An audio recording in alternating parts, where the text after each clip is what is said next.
Ali ompulira nkuwulira ate nkugamba nti oba abasajja baffe bonna balazeewa tebabanga babawambye abantu beebaseemu olunaku lunnyogoga anti kati munnaffe struggle twagitegeera bulala nti obeerawo n'otuwo ne tukubula nga olowooza ebigenda mu ggwanga tugenda mu maaso tulina ekyo kikolera naye ng'oli okyali okay ndi fine so olunaku nga ggwe olulabye otya lugenze lutya abaana baffe sifunye nnyo gundi mbadde on and off sifunye bulungi updates it's one tujja kugenda tukikuba mpola mpola it won't come in a day but twetaaga obudde okunga abantu kubanga bwe tunaagamba nti tugenda kukikola ffekka kijja tumenya nnyo tulina okukunga abantu tulina buli omu alina otandika okukola omulimu ku kyalo gy'abeera it's not actually going to be easy but we need to start teaching people what corruption is and what it does kubanga honestly bw'otunulamu waliwo ba opposition leaders bo abakoze omulimu gwabwe nga we actually need to be thankful that they led this before so now if we want this to work tulina okutandika okukunga abantu that means actually nabadde njogeramu ne Ssuuna today ne mugamba tutandike okufundraisinga bugundi bu flyers wa corruption tutandike obugaba ku byalo tutandike okusomesa abantu so that when that day comes people already know what to do right now people think nti okwekalakaasa balina kwokya bipiira batamanya nti basobola okutambula nga tebalina kye bakutte abalina kye bagula tebalina gwe bavumye because honestly we are dealing with angry people really dealing with angry people and tuli mu 21st century tuli bato twetaaga tunoonye solutions z'abato ate tefe tulina kufuuka Museveni tulina mukubisa weapons zetulina first and foremost we are intermarried we come from families right now it is hard to find omuganda n'omuganda ojasanga omumama muganda taata munyankole okitegeera oba kyegamba so we need to pull that difference aside and start educating people we need to start educating people now kubanga it is the same tool we need to use okulonda kugenda okutuuka nga bwe tugamba abantu nti tujja kulonda bakitegeera nti tugenda kulonda bwe tugamba abantu nti ffenna tugenda nakasiro people listen but aberi waggulu bo batiitiizi they can walk if abeeno wansi tutambudde okitegeera kubanga olaba now even if ne bwe twaligambe nti tukoze ki people still care bagenda kugalawo ka business kange naalyawa people need to wake up and not tukyakola honestly tewakyaliwo sente otuula ku mulimu olunaku ne luggwako nga you have spent naye toyingiza n'otukwa kubanga etuuse nezosasula abantu toziraba abantu ne bayingira mu mwezi ogwokubiri bakubanja so basically now it is not going to be easy we are fighting a battle that has taken over 40 years we are bagenda tusigamu egundi bajja tusigamu buli kimu ba spies biki but we need to do it the only way we can only beat him fene bwe tufuna abantu nga bateeka ssente ku account naye nga tebamanya ani atuprintingira buntu obwo tufuna muntu abutuprintingira bo ne ab'ebulaaya abali willing okuteeka akasente ku account bo ne bakateekako that is enough kubanga flyer buli muntu bagenda okuzukola kati olunaku ng'olwaleero sigalayo mu kibuga mulyoka mu kanyuga obupapula abantu bagenda okukeera enkya nga Kampala yonna ejjudde bu flyers yonna ne uptown yonna ate factor olwaleero senga bwabadde mu bungi kitegeera buli yandigenze mu kibuga abasuubuzi kubanga babadde bali awo ng'abamu tebalina nakyo bakola nga amaduuka maggale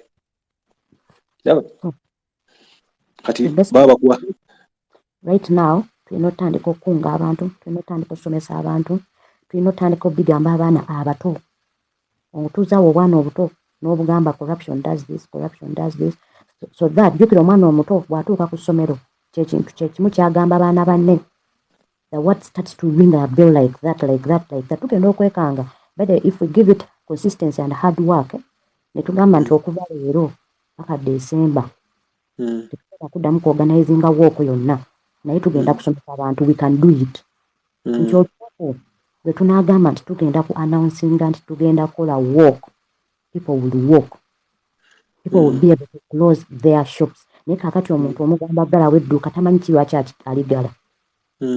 Okitegeera? The mere fact nti bagamba abayivu tebavaayo, this time round we are going to the ghetto. The ghetto has been coming to us for years and we have not been listening simply because bo bakozesanga tactics zokka ze bamanyi. That is why bayokyanga ebipiira. Right now we need to get the ghetto and us together and tell them okujjako nga mwerwanyeko temugenda sobola kukyusa mbeera, but we need to in a civil way. Abe Venezuela tebayokyeza bipiira. They did not. Okitegeera?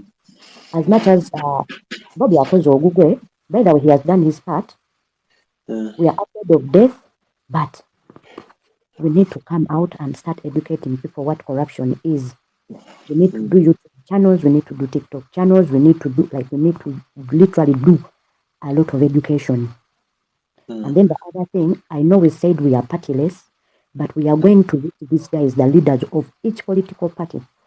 Buli political party inayo omuntu gwe yeesiga gyonna gye tumwesiga. Tumanye nti if anything leaks, kiba kyavudde mu bo. Kubanga ffe tuba tubabuulidde twagala kukola kino na kino na kino, twetaaga kutuyambako kukunga. Jjukira right now kati campaigns zigenda kutuuka. So nti bo bwe baba bagenda basobola otwala obupapula instead of us spending so much. Okitegeera? Bagenda natukanyukira obupapula bakanyuga obupapula baliko obupapula. Bano bagayi banaagenda okuddamu okuzuukuka bwe bati bweppa ng'abantu bali awake. But right now it's not the food, it's just that this guy has kept us in division for very many years. And if you're going to beat someone with his game, you need to beat him with his very game. Kubanga bw'otutunuulira leero, we are married to Rwandese, we are married to Banyankole, we are married to Baganda. It is to reproduce the intermarriages. For how long are we going to just sit there and listen to this nonsense? Someone is spreading propaganda, hate propaganda, and we are letting him do that nonsense, and we are telling ourselves, Abanyankole bali bulungi. Okitegeera naye bw'otuuka mu gundi z'Abanyankole, you even want to cry tears. They are badly offers us abali eno e Kampala. So this whole nonsense of simanyi tukola mmere ya lunaku. We need to start educating people because right now, by the way, honestly, we are not doing anything. There is no business in the country. This made sure business had Sula 100%. So this is the time. Tulina okukuba obuki. Tulina okukuba obu flyers. Tugende nga tubusuula buli wali abantu abangi tubusuula. Kasita bubuna Kampala ne bubuna Gulu ne bubuna Jinja ne bubuna Mbale ne bubuna Iganga paka eri ku border. If we can do that for 4 good months in different languages with different explanations, trust me, people will be learning something. Right now, this day should teach us people really we need to educate people. Kubanga olaba wansi eno waggulu nga dda waggulu ka police, people were working bulungi, we are not closed up. Eri wansi people are closed up. So other thing, tulina otandika okukwatagana n'abakulu ba leaders ba gundi ezimu, abasawo, abasomesa, abataxi, ne mu taxi mulimu abaakowakwa. Even though this man planted his people, we don't get to the leaders because the leaders be benkwe. We need to find someone below the leader. Amadaala nga 3 okuva ku baliida 2. Kati ngono abadde ngajja owabafuta nga si Kabanda yajja. Kubanga eventually we tunaagaana okukwatagana wamu n'abantu, it is as much as doing nothing. We need to bring everyone on board. We need to make sure until we are partyless, we are tribeless, but we are working with the other people jointly. Kubanga as much as the Twina party, as much as we don't have a tribe, which is very true, but we cannot fight alone because the Twina resources ezo. Resources zenyini Twina zijja mu bantu. Like we need to get these resources from Ugandans. Tutosaba abantu sente because bagenda kusaba accountability. Honestly, tuwabeerawo accountability mu kulwana.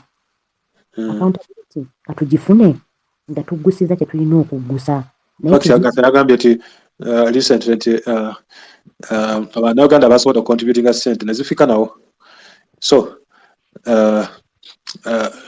nga kyagezaako kutegeeza nti abantu tebeeraliikira nti oba sente zinamisuzibwa, they'll give them accountability kubanga bantu beerufu.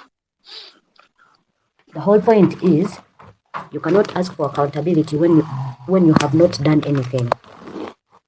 That's the whole point. Kakati nze kyendowooza Ali Kristo tukwaniriza munnange translate sooka otubuuzeeko Kristo sir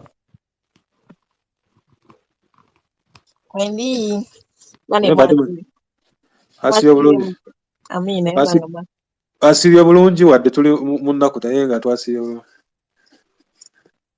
nnaku teyinza kubulaawo kuba Uganda yafuuka yazibu nabako Fresh Baba yenye Fresh Baba omwe ku Mike atubuuze kati bamutadde leero muganda waffe tukwane munnange kulikayo awahilo bano bwe twatandika nabo wano bambi kulikayo awahilo our fighter kulikayo naye the struggle continues.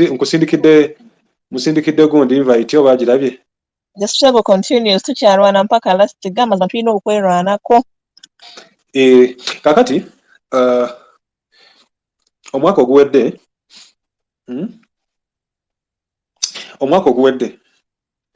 nina abantu bennatula nabo, okay?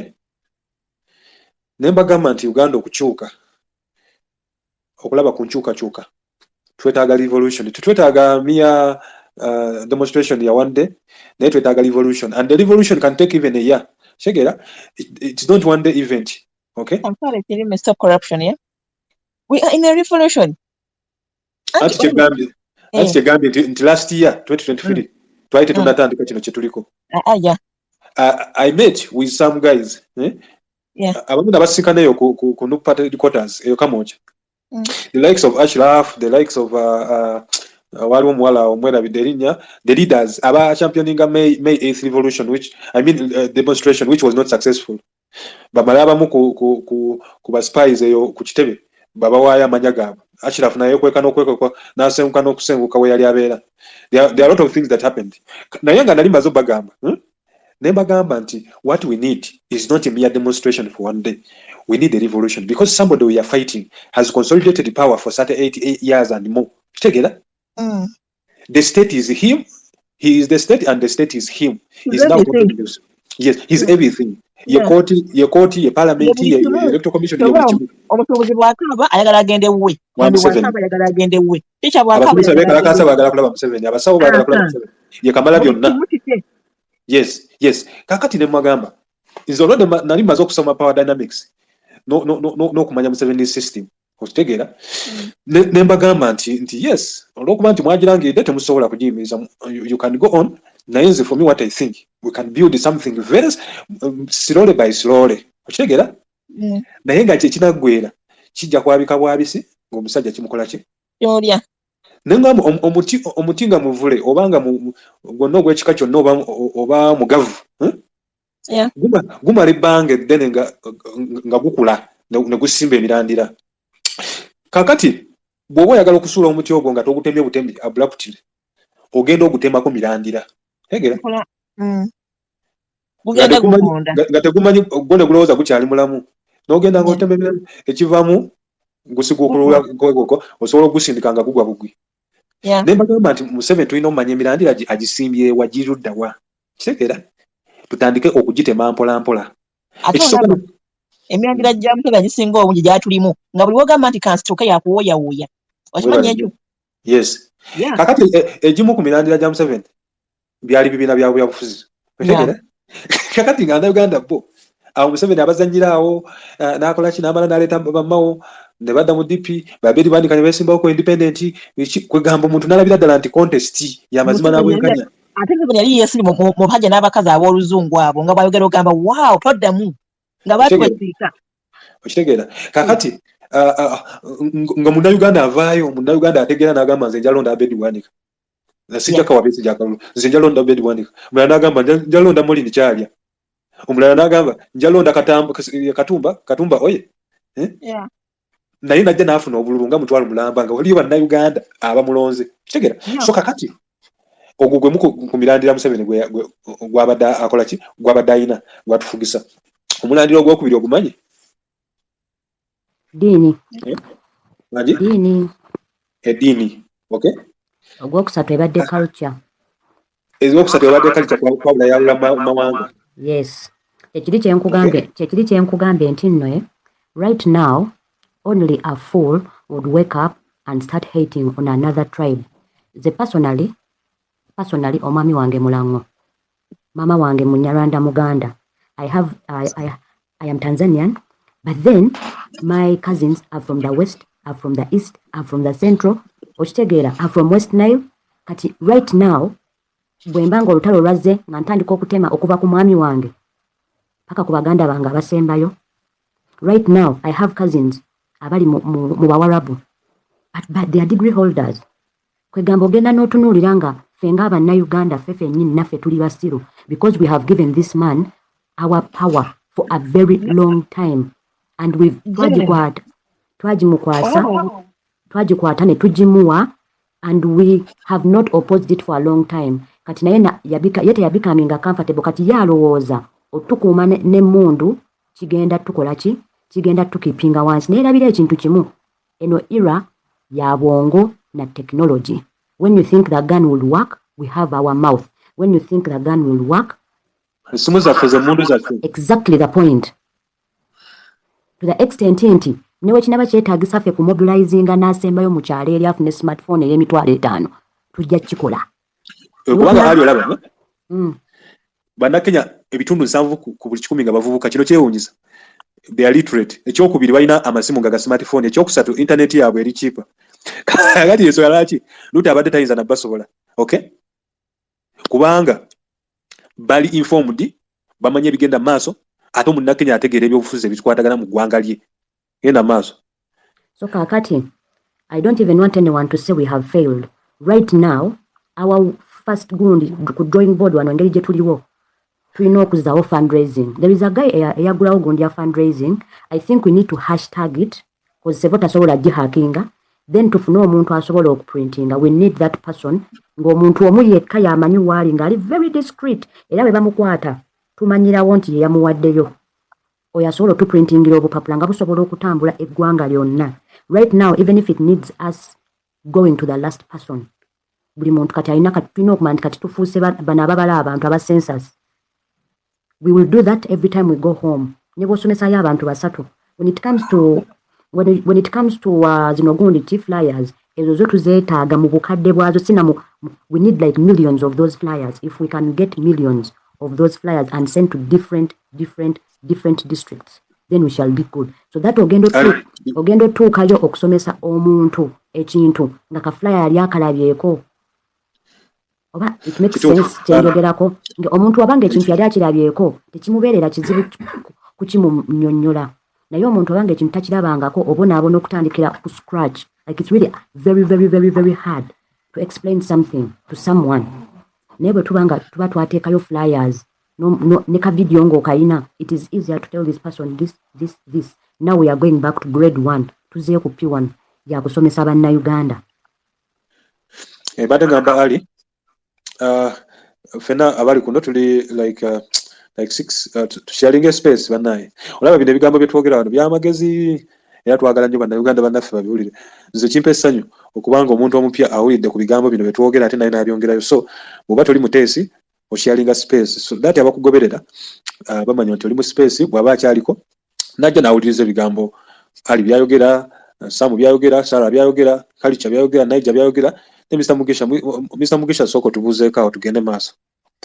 Ayo muri mutya obudde bwa olukolo bunaatera Jaimo obudde bwa bunaatera tujire olukolo twandise dda obadde aluddeyo badde baliko gye bali mu kwogera eyo naye sawa tweyungako wano balabe bali mu chicken mamadi Erem dada we atuuse tusanyisa okulaba tusharinge nze kati waliwo munnange space ennaku zino sitakyabeera naddala ezo omuli emboozi z'okumwenge sikyazibaamu naye tugende mu maaso dada sikwaniriza. But I think we Ugandans have a problem. What is there to talk about? These are two consenting adults who decided to do their bullshit. ewawe emboozi nga tetukyalina na budde nkakati ebyo tetulina bifula nabirabye dda era wedda nnoonya space yaffe eno nga sigiraba ne ŋŋamba leero ffenna twebase ne ŋŋamba owange kangira ngumikirizaako ngenza okulaba kigongo ng'ataddeyo space ne ŋŋamba owange kangira ŋŋendako eno ewaffe. There is one should be careful about naddala ennaku zino kasita olaba nze neegendereza nnyo abantu be bakyaza ku next media eyo nze ngimanyi ebintu byayo kasita batandika okuwuwala mpyesi abamu sijja kwogera bintu wano bigenda twawula but tuli bagezi kyemanyi ffenna abali wano tulaba engeri ebintu abantu gye babivugamu so tulina okubeera bagezi nga bwana bw'omusota. Putting that aside, today abantu bakirabye enkuba etonye yadde ate it was a blessing in disguise nze bwenkitwala wadde abantu baabwe bookya ebipiira naye enkuba n'etonya which is not a setback in anything. We've won again. Abantu baffe 19 bateereddwa. Gwe teweebuza bakibadde baadijanyinze paka saawa 9 okubata. Nga banoonya be babasigaliza nti no. Thank you very much. Okitegeera nga banoonya be beekwasiza nti nno bannaabwe bateekalakaasa temubata. Kuba olaba ne objection ya gundi eno ya State Anthony ebadde nti bwe tubata bagenda kuddayo beekalakaase. Omanyi mu mateeka tuteekateeka files. Okwewozaako already tuba tumaze okuteekateeka. So kizibu oyo okudeviatinga kwebyo byateeseteese ekiro byagenda okupresentinga mu kooti. Tohola abaleese objection nga bagamba we tubata bagenda kuddayo beegatte ku beekalakaasa. Kubadde batusuubira okubeera ku street nga bamanyi bagenda ku ridingira ku eyo issue. Oba giyite kadi ya current affair. Well and good enkuba n'etonya ne tutabaako kyamaanyi kye tukoze naye nga bo batuwulira mu byenda. N'ekirala mujjukire batandikira ku beiru ya kakadde ne badda ku beiru ya mitwalo 2 ne badda ku beiru ya mitwalo 10 bafundikidde leero bali ku nani cash bail. Ekyo kikulaga ki nti tubali mu njoka muli waliwo omwana agenze n'akubalwako olunya kitalo oba mwagirabyeko eyo Bobby gye yapostinze eyo neraga solida nti n'abanyankola ate bakambwe mu kwennaku zino nadde beeyogeza nti manyanga match to parliament abirimu abanyankole bangi nekiraga nti no kati Uganda yeegasse akina munyankole akina muganda nobadde dogoda tuli ku nsonga emu tutambula tuli ku musululu moja era comrade wotukide manyifa ebifunga twabikutte ddane ali oyo tubadde twogera ku gimu ku mirandira Museveni gye yasimba mu Uganda gyakozeseza okutufuga ng'ogumu ku egyo kwe kwawula yawula mawanga ekyokubiri okwawula yawula mu ddiini ekyokusatu ali kibadde ki ekyokusatu abadde political party ekyokusatu bina bya byabufuzi kati nze kyenyinza obagamba nga ali bwakugambye nze maama wange sitava mu tribe yemu ne taata wange ne bajjajja bange nabo baba mu tribes za njawulo so kati ndi awo mu bbanga era nze wemba neeyanjula mbagamba I'm a Ugandan I'm not anything I'm a Ugandan example ku Kyagulanyi kati omwana wa Kyagulanyi agambe mu ki agambe munyankole agambe muganda oba agambe nti oba mukate olaba ebintu ebisinga okumalamu amakulu bano bagayi personally it's going to be on a personal basis. I tried dating a lot from the West but whenever we dated from the West we people who have grown up in the Central because personally ndi wa Muchadondo ekyalo kyange Kyadondo because for Muchadondo most of our parents you cannot find a parent in Muganda completely. It's either your dad is Kenyan, your mother is Uganda, is Rwandese, your mother is Ugandan, but it took me time. Recently, guys, ngendo kulanga abantu mu West bangamba nnyo nebo oli pretender gwe toli muntu weeyo, but to be honest I can hear the Western language but I can't speak back simply because of my cousins. So ono omusajja yakwata twistinga ekintu mu banyankole that they see Baganda as thieves and then Baganda see banyankole the other way around. Everyone else sees Baganda as bad people. But wewebuuza region ki ekyasinze okukungaanya buli muntu Baganda. They welcome every tribe. Nga tebababodde, nga tebabakoze eki, they welcome everyone with wewebuuze ayogera obubi bw'ato ku Baganda but business ze zonna ziri mu Buganda. I was asking someone, you're here yapping about how Baganda are bad. But your business and the money you're getting, ziri mu Buganda. Tiziri wammwe eri gye wava okujja. You still came to Buganda to make money. So basically, ogenda okutunulira kino ekintu nga it is time we break it down completely. We wash it down. I think naita ndaja Bunyolo mukulu. Bunyolo. Ankole Busoga. Gwokimanyi nti no awe Busoga yali best man wa Kabaka Mutesa okubiri. Kagundi kyabazinga wakomuloki. okiraba so yali tannajja ngo Bwakabaka buno bukolagana bulungi nnyo nga ffe abantu tukolagana kati kyevudde kugamba ogumu ku mulandira gwe yakozesa kwe kutwawula yawula mawanga kubanga awo yamanya tetujja sobola kukwatagana buli omu ajja alumagana na munne kati nga ye bwafuga tegeera kati omulandira ogwokubiri gwe gambye nti n'akozesa ebibiina by'obufuzi ogwokusatu n'akozesa okwawula yawula mu ddiini okay so n'olwekyo ali yensonga lwaki kugamba nti gino emirandira gye gimu ku gye tuli mu kusiguukulula era kati bukasita yawulidde mbu we are leaderless we are partyless we are religiousness we are tribeless n'amanya kati abo bannayuganda bambuuse so dada we are ageless dada gyoli we are ageless tetulina at this point tetulina status naija gyoli gyendi bannange muje baliko ebuzeeko kale naija kale bannange sijja kwogera nnyo baffe wano obudde bugenze ziri mu ssaawa 4 zigenda kwera 5 naye mbalamusizzaako mwenna abali ku mukulu kati nze nkanze nina ekintu kye nalowoozezza buli lwensija ne mbawuliriza mbaako ekintu kyenjiga ate ne nkitwala serious ne ŋŋamba kati nze nganze nkozeewo ki kubanga mu butuufu omulamwa gwe tuliko gwa kutambuza mawu era gwa kugamba nti notukozesa postatu abantu ne tukola ki ne tuzitambuza okumanyisa abantu eki omulamwa gwe tuliko ogw'enguzi abantu okutegeera nga bagabibwa obupapulo kati nze ngonze omu atandikiddeko mu kitundu ekimu akolagana n'abaana abange nina bye natuukiridde awo mu tawuni ne bagamba bwe bakuba tubumanyi era waliwo ne bwe bayiyeeko wano bakola mu kibuga ne bagamba bannaye munkolereyo 10,000 sooke ntambuzeeko ekyo era ne bazinkolera kale kwegamba mu bumpimpi buli lwenzija ne mpuliriza wano nze nvaawo nga ŋŋamba kiki ddala nze nga nze muli kye nnyinza okola ki okwongerako wadde physically siri Uganda naye nkoze ntya okuwulira mu bingi I'm part of this rather than just listening and going away ne ŋŋamba nti nawano nekwata bulungi kadi yange ebina ekipapula kyange wano nenkola posti yange nenyimirira nekwata neŋŋamba abaana bange mukwate nga kuliko anitamu masilzain corruption whatever stop nengenda nga nkikola ki nga nkipostinga ku page kubanga nze Uganda sikola ki siriiyo kati nze buli lwensija ne mbawulira nga muteesa mba mumuchallenging ne ŋŋamba nkoze ntya what can I do ani gwe nsobola okufuna Uganda ne muteekamu oba ne mu facilitating naakola ekintu ekyo ne mpulira nti I've been represented ayinza okuba nga ayagala okikola naye nga tetalina busobozi akati nze munanga awo wendi bwe nzija ne mpuliriza wano mbaawo nga nina challenge y'amaanyi nnyo mu mutima etagambika kubanga bwe tutateeka bintu bye twogera mu bikolwa oluusi ate ekintu tekikola ki tekirabika nti tulina kwegamba omulamwa tuba tetujja komanga ku kwogera bwogezi naye omuntu tubeere challenge nga tuli wano webake wekozibiriza ogambe nti kyekiriwo nti baagala ki baagala posta baagala ki nti abaana baveeyo baagala ki bagambye wiiso kwe baba wiiso tosobola zikola ki zigenda zifunga zigule baako booziwa obabuulire bo bagende bazifuuwe era naawe kiba kitegeeza nti werepresent nze ng'omuntu onfuna naddala ffe abataliwa Uganda challenge Museveni gy'asanze mu kintu kino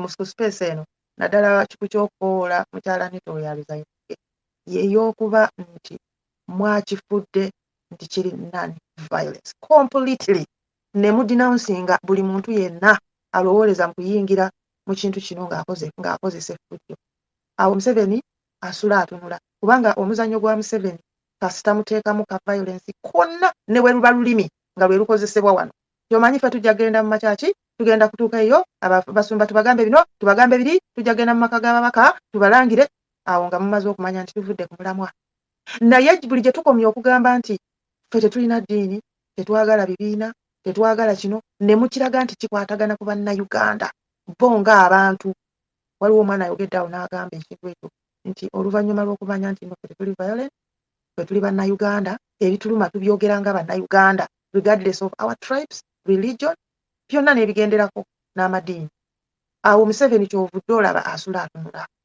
agamba abaana bano bapulaninga ki bapulaninga ekintu kinene nnyo n'ekino ekyokugamba nti kale bwe tuteekawo ennaku nti leero tugendagenda ku spirit ne bayiwa abasirikale nga bamanyi nti mugenda kuja mumanyi nti gavumenti mugitadde mu gundi mu ttuluba ery'okubeera awo nga balowooza bajja tebajja kubanga kakati bagenda kutwesiga bajja kugamba bano abaana bulijjo bagamba bagenda kujja ne batajja nolwe tuyinza okubeera wano nga tugamba nti tebajje ate ne bajja kyovudde olaba abasirikale buli kaseera baba bakola ki babatadde ku makubo naye gwe olaba nti ekyo tetulaba nti tuwangudde bannange okubanga gavumenti giteeka ku bunkenke buli kaseera ng'erinda ffe bajja bafubutuka wa badda wa bagenda kuwawiso tebazifuuwe kwegamba nze ndabira ddala nti tuwiininze era tuli ku mulamwa nnyo naye kyengezaako okugamba abantu abajja wano bannange bwe tujja wano tuwuliriza bw'oba omaze okuwuliriza vaawo ngende weetalembi gambe maze okuwuliriza space wada holiday naye nze nganze omuntu kiki kye nnyinza okuteeka mu practice ekyo kikulu ne waba toli Uganda oyinza okubaako ky'okola mu kifo ky'okugamba nti ojja kujja oyogere wano obiwulire oveewo n'enkyoko obiwulire naye ng'ate eri ku ground tolinaawo influence y'amaanyi kutadde newankubadde toliyo physical bannange njagala nnyo okubawuliriza n'enjiga nembako ne challenge nga k'omuntu mubeere bulungi. Tweyanziza nnyo Uganda waffe Niger n'omulimu ogwo gw'okola okulaba ng'oyongerayo amawulire oyongerayo message. Tulina aba graphic designers abalungi ennyo Elem Dada, Mr. Mugisha ne Dr. Morgan zimulabyeko awo bajja tugaidinga ngeri ki tusobola okufunamu artwork oyo fe abasobola omweprintingira ne tumwongerayo so n'olwensonga eyo kubanga ffenna tetujja kulinda nti baprintinge stickers oba flyers bazikuleetere wooli naye osobola okufuna artwork n'ofuna omwana gwe weesiga n'akola ki n'amugamba mprintingira awo 100 ngenda zigaba ku boda mu bantu bewaffe stickers tutegeeza kana akapapula koteeka ku pitch oba ku motoka oba ne ka stickingako kuliko stop corruption Anita Mass Design tukoye enguzi mu lulimi lwo ekyo kijja kukola nnyo amakulu so Dada Joli jendi tubuuzeeko mukama wange mu ngeri enjawulo banaye muna abali ku space mbabuuzaako nti Anita Mass Resign mwenna mba mulina kuddamu nti Anita Mass Resign yeah man tewate tukyalina kubuuza kulala engeri gye tulamusa abantu essaawa zino okitegeera ne bwoba oli mu 14 seater wali eri mu taxi abantu osobola obayisaamu n'okyekinga 10 n'aba n'oba olinako mameka nti tadde leero ne praise ne weeyongerayo wangi ate nga badde okimanyi nti nno sheshe ne praise babatadde leero ne mala ne kwegamba oli mu ssanyu bannange nange wendi wano ndi mu ssanyu every time buli wendaba images ezo ez'abannaffe nga bakomawo nga bava mu komera you know it makes me so happy kubanga system si kyebadde eyagala okitegeera sisuubira nti Museveni ne thifula the thief Anita Among sisuubira nti basanyufu ekiro kya leero kubanga losses balina nnyingi. First of all omanyi nafunye ku information yawo ku makya yesterday nti they are planning some sort of abantu abajja okutuleeta mu violence nti babaddewo balabyeko ku mmotoka nga zitransporting ebipiira ate nga abapoliisi baziraba nga ziyitawo. Can you imagine nga n'ebitaala bibalaba nga bayisaawo ebipiira naye nga baagala byokya babisibe ku ffe. laba Katonda bw'ajja ategeka and all their plans have gone to the dustbin. Bino ebintu bannange simanyi I think we have really Katonda ali naffe okitegeera cause buli kimu kiri mu kutambula nga bwe tukyagala era ono July abadde so important mweno revolution ey'okubanga tukomya abantu abeefunyiridde okulya enguzi ate bakifudde okitegeera bakifudde nomo nti enguzi okitegeera erina kuliibwa era waliwo abalina ogirya nga bo balina right. In fact Dada amaanyi ge batadde mu diversions amaanyi ge batadde omuntu imagine n'atikka trailer gundi fuso ey'ebipiira ajje abyokeze mu town okusobola sabotaginga peaceful protesters. Ekyo no kiba kiraze nti omuntu oyo wamputtu ekisooka tayagala kukola kwebyo bimwogerako bibaluma okitegeera. Ekirala aba ayongedde bayisa mu maaso obagamba temulina kyakukola temulina kimujja kunkolako naye n'olwensonga eyo Dada just ng'ate era ojjukira muntu y'omu yakozesa Nakalema naye yakayita abavubuka kati baba 3 nga yakozesa Nakalema ab'ekimpatira batamanyiddwa namanyiwa okitegeera. So mulaba ndowooza ekika ky'abantu betuyina wansaano ku mazzi total waste of time Kongo awo bwe bayimbira akayimba mukama nga mulungi ye mulungi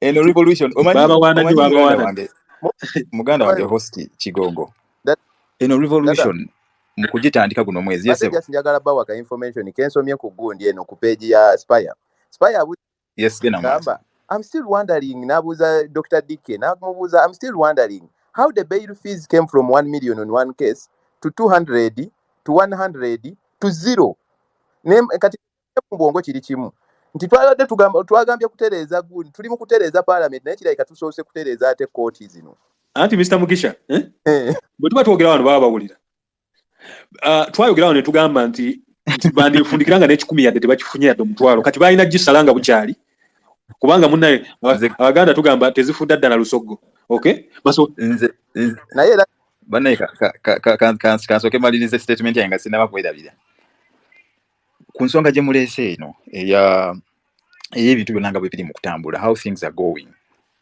olabira ddala nti I don't even know how to say it but kyenjagala okuggusa kiri nti eno time gye tulimu ndowooza eri just meant for us and everything is kuba kati jjukira omusajja ono bulijjo buli we tukozesa amaanyi example gye mbadde njagala oleeta ya handcuffs okitegeera handcuffs ezo bazikuteekako n'obeera wa mirembe n'otafigitinga ziba nyangu munnange naye buli lw'okozesa amaanyi buli lw'ogezaako okuforcinga nazo zitaking advantage so that is Museveni's strength era tugidemystifyinze mu kukozesa peace nti ne court system kati n'ebintu byabadde yamazolinga bitandise okubeera unmuzzled just by us being peaceful mu kifo ky'okunyiiga ne tugamba twokye ebipiira tukanyuga amayinja awo ye yaba afunamu okitegeera grip ye ng'aginywereza ddala naye kati wano mba kati mwina kye mukola nga you are in peace he is in very very big trouble era kati bali ku listening post okitegeera bali wano batuwuliriza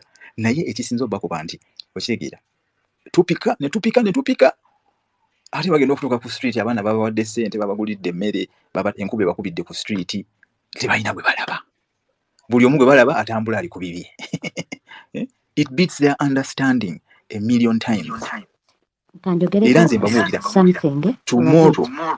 tomorrow can I say something for a bit? Go ahead.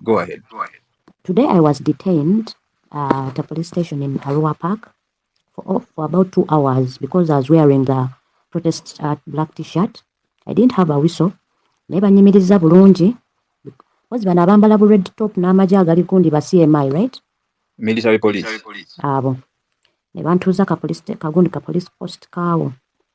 So when I was there, they asked for my name. I told them my name, and then they told me, "Why are you disrupting people's peace?" Whose peace have I disrupted? Since when is walking peacefully disrupting anyone's peace? Anyway, tumazawo, they detained me for 2 hours. They were really by the tebabadde hash nga bwe baali lulinga basooka. I ended up asking them, mwe gye musula wafanana bulungi omusala gwe mufuna mulungi. We heard that you guys even buy the police begulira uniform.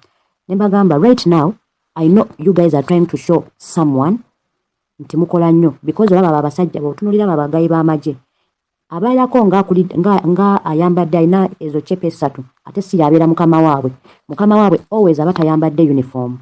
That is one thing I got to learn. Era bw'obatunuulira ennyo abapoliisi bonna omuntu asinga okuyisa obubi abantu, you look at that guy that was dragging Nana terribly. Yali mu uniform, yali amusika aleka bamumugyeko teyali mu uniform. So when you look at these army guys, the ones that are in uniform, some of them are well behaved. Era bw'olaba atali mu uniform ng'omanya oyo ali beyond yabakulira bonna gwe babataddewo. So one of them had to whisper in my ears, nangamba, look beyond me, that is our boss. Era agenza omunda guy abadde tali mu uniform. He's the very guy that escorted me from the police post until my workplace. Even if it wasn't the real workplace, but until my workplace. The guy was there for 2 hours. That really balinda balabe obandi nina abantu abalala bendi nabo. But I was alone. And then I was trying to connect. Nenga internet yange very slow. Nga nonya abantu nga nzikirirawo downtown okulaba obandi nina bensobola okuconnectinga nabo. Bw'otunulamu engeri gye the way they handled me, it's actually very different from the way they handled bannaffe abasooka first protest. So something is amiss. And we shouldn't take it for granted. We shouldn't. So mukwano gwange ali tukukulisaayo munnange naye ekitwago yesigale kyagenda maaso without fear of favor. Clinton. Sonia mwamubuuzizzaako. Sonia ali awo wansi awo. Sonia tulamusizzaako. Dada. abakulu muri mutya n'aba batu spying abagenda awaliko abantu abali wano abateekako obufaananyi actually si yeeno naye waliko abateekako obufaananyi bwaffe nga beefaanagaliza nga ffe ogenda ku scrollinga mu kaunti ye ng'olaba alinayo post wano awasooka ate they are the same people who go inboxing people asking them maybe I want to investigate this, I want to know, I want what could do. So actually before that, let's share the space, guys. Let's share the space. Ziri mukaga zo. Aino mugisha waniko mukono tona sharinga space. Kupa tona sharinga space. Jaba dropping. Clinton genda maso. Akukawiddemu kale tumaze ddo sharinga. So those and step by step peaceful demonstration is a key. Ekyo gwe mulama ekisomo kye tulina the moment. Asajja batulindidde side eri ya violence. Era omuntu yenna bwe tunaabeera attempted ne tuvaako waya. Kubanga naffe tusobola kuvaako waya. Okitegeera. Tusobola kuvaako waya naye bwe tunaavaako waya batulindidde paati eri endala eyo. So tulina okubeera more aware n'okubeerezaamu the mission gye tulina okugira nayo mu maaso. Olw'ensonga nti batubeera nga bwe tubabeega naffe. Onayogedde ku gundi of course bosi waabo abasajja tabeera mugundi tabeera mugundi ebisinga obulimu abeeramu maybe naye abasajja abo tebatera nnyo kwambala nnyo uniform tetuzigamba nti bali bulungi si they are much oppressed by those individuals nabo naye tebalina kyakukola kubanga bwogenda kunyuma n'omusirikale ayinza okubuulira story naye balinga bebakwata ne bateekobanga mu cupa nino bwebuuza lwaki weesiridde mu mbeera eno nomulaba nga he has no choice, he has no option kubanga singa si kyekyo singa waliko ekyakolebwa but still bw'owuliriza statements za Kahindo Tafiire ndowooza mwe abamu muzifuna mutya naye ndowooza wandibeeramu division mwabo bennyini ate betulaba tuli kumigana nabo kubanga omuntu omu ayogeza maanyi wandibaawe ekiriwaawo so fetubeerezeemu n'okupressinga with peaceful demonstration nabo nga benyiga eri mu maaso kubanga tuba tubawuliza tubalaba ekisigadde abalawyers bonna tubasiima kubanga omulimu gwe bakoze gw'amaanyi nnyo n'abo basigadde omulimu gw'amaanyi nnyo gwe bakoze so we have just persistence, we have to continue persistence. Of course waliko abanaavaayo mu komera ne bagivinga up waliko abanaavaayo ne babeereza we need to persist, we need to empower them, we need to proceed is what I can say. Kale Ellen. Dada, back to you. Mr. Mugisha. Yo nze nabadde nkyabagamba wano nti nno obusajja nga butidde nnyo man obusajja the fear is transferring now okitegeera bwali bukanga ffe ate kati bwe butidde man a lot of fear. The fear is making a lot of noise. Bukanzeemu jjo naye leero bubadde buleese ebipiira nga badde bapakidde si ebipiira nga bingi. Wali wampise oba nedda? Wanjiti Sonia. Wali wampise. Nabalese bakyala bamwe babatadde batulina okweyagala. Sweetheart Sonia. Bannange I know Mugisha chance okay, I know Mugisha you can speak but amaze okusharinga I know Mugisha speak to us. We are sorry for I know Mugisha nze namuwadde space eno yabadde takimanyi nti kweri. Oh sorry. Hey guys, greetings. Greetings bro. Right now I'm in Nairobi, so I had a long day. I had to attend court at Uganda Road, then I had a flight. It was a hold off. It was a fuck. Like it was terrible. Sorry for another day. Thanks for whatever you're doing right there. I think you used the Uganda Airlines. Continue. No. Not Uganda Airlines. So I was not following because I was trying to put through a lot of things. N'ebintu byenjagala twogereko katonotono like 10 minutes then nebake. Simanyi how long omukyalinawo obudde ndi late simanyi. Just speak no problem. The problem. I got you bro. Space yakatandika butandisi tusimbudde busimbuzise. Wala. Mumpulira bulungi. Tukuwulira muganda wange. Nina obuntu nga bubiri bwe nsaba tukoleko progressively. Okwekalakasa tujja kukola buli kimu naye tulina okumakinga sure nti dictator tumunyiiziza tumunyiga enjira eno erina okutuuka ku buli muntu yenna up to walowooza nti strongholds ze etubajja mu buwambe kubajjukira bw'opuliikinga nnyo n'otuuka eri gy'alowooza nti alina obuwagizi nayo n'omupuleesinga kiba kimukwa oba omukutta awaluma okitegeera So tulina okutambuza mpola mpola clandestinely naye tulina okumakinga sure nti buli omu afunye information naddala nnyo nnyo nnyo kuba katulaba Kampala muno olida akimanyi Kampala muwakisoowa amanyi nti talina mubuwagi bw'amaanyi ate aconcentratingawo nnyo lwakuba nti olaba bagambye parliament itis naye kati tulina okumakinga sure nti buli omu kati ng'oli omwami oli wa Nairo president bwe yakugamba ebyo ebitundu byonna abantu tebalina information balina okufuna information tulina okukolera wansi ne tukola survey so okutambula n'ogenda like Koboke n'okampingayo n'okola information yonna n'otambuza enjiri mpola mpola wansi mpola mpola abantu ne bategeera agenda okutuukayo eri ng'abantu bamutegeera dda waliwo abantu abatanamutegeera we need to make sure tutambuza information mpola mpola neetuuka ku muntu wa wansi nnyo nnyo nnyo nnyo kuba kati ono omusajja olaba takyalina maanyi naye kati alina ekintu kye bayita kapropaganda kali kapropaganda bw'omukuba konna n'okaggyako nga takyasobola kateekayo abantu ne bakabaayinga bali aba wansi oba okimaze era ogenda okulaba ng'abantu ba Venezuela engeri gye bakozeemu abantu ogenda okulaba nga bava ku Boko bavaawo nga batwegattako kye tulina okusooka okukola kye tulina okutandika okukola kati kuba kati olaba they are trying to make us look bad oli omuntu bamuwa information enfu ku ffe okitegeera oli omuntu wa wansi kati olaba ng'eyo ogenda Koboko n'ogenda eya if you remember Bubu nti yakola eri Kasiyano Waduli mu Arua kyawakeninga nnyo abantu bangi naga this is how it is abantu ne bamufaamu naye abantu baali nnyo nnyo nnyo mu kizikiza tulina okumenga sure tupushinga agenda okutuukira ddala eri awo naddala nnyo kati musobola okukola obukundi ne mutambulako ne mu meeting abantu eyo munda omusajja ne mu place nga gonna waatuuka kati akyalina buwagizi yadde kye tulina okumenga sure tuconcentratinga kuba kati baganda bange tulina okwewaayo ku lw'ensi yaffe kuba kati wano wewaffe eggwanga lyaffe ffe tukyalina we have a lot to do tukyali bato nnyo nnyo nnyo olaba n'abo abakadde benyumiriza mu ggwanga nga basigaza emyaka mitonotono kati ffe tukole tutya tulina okumenga sure tuteekako ettofaali oba munfuna baganda bange tukufuna muganda wange naye nga tubadde tusaba ekyoyogedde ekyo kituufu nnyo naye mbadde nsaba Bon Aye abeeko kyayogera kuba Bon Aye ejjo yagenze ne yeebaka ne tumuyita nga tayitaba tewali tabu kayogere ayongereze ku ebyo by'oyogedde tulabe engeri gye tubideliberatingako kuba nsonga nkulu nnyo nno ddala. Can I unmute? Can I mute? What can I do? You can mute for a minute. Bon Aye to us. Bon Aye. Yes, how are you? Good evening. I hope everyone is good. I hope everyone is okay.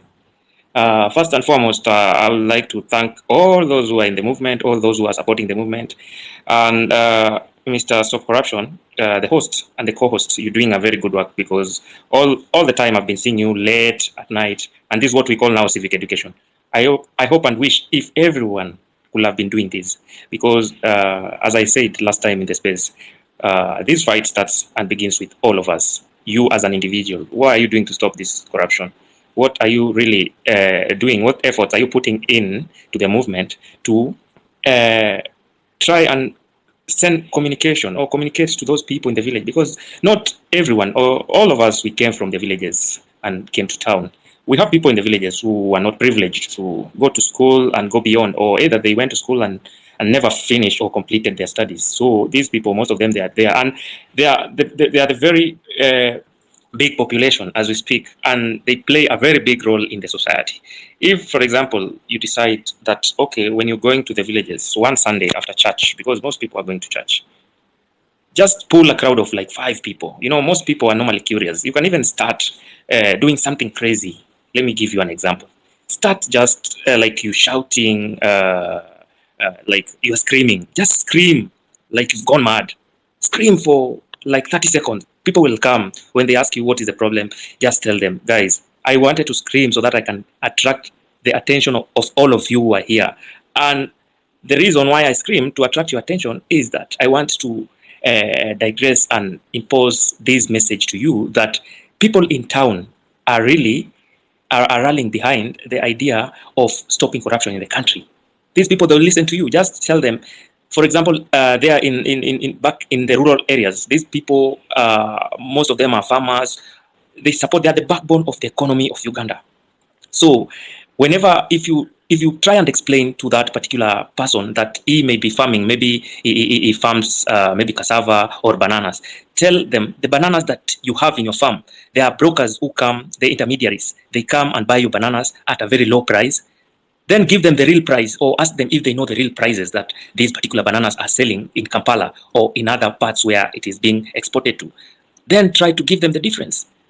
These people, they'll start reasoning with you. And you tell them, that's the reason why you people are fighting corruption. You're fighting corruption because through corruption, they don't have like markets near their homes, or the markets near their homes, they are full of brokers, whereby they use a lot of efforts, like when they are planting throughout to oversee until these crops become an end product. Tell them, if there is no corruption in the government, we could be having markets, modern markets just near. We could be having good roads. Most of them, they'll tell you they find it very difficult while they are taking their crops or they are taking their products to the nearest market because the roads are not done.